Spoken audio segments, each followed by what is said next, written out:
Samahan niyo akong magluto ng beef giniling. Gagamit lang tayo ng mga available na sangkap. Ilagay ko lang bawang. At saka sibuyas. Maglagay ako ng paminta. At asin.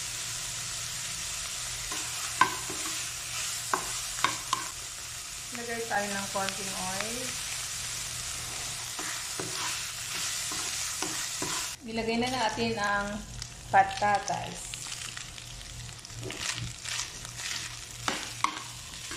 Ang bell pepper.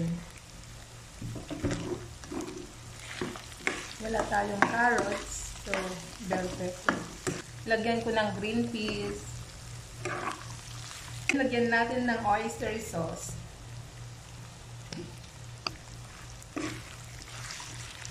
Etong giniling na to is soy sauce base, not tomato base. Lagyan ko na ngayon ng soy sauce.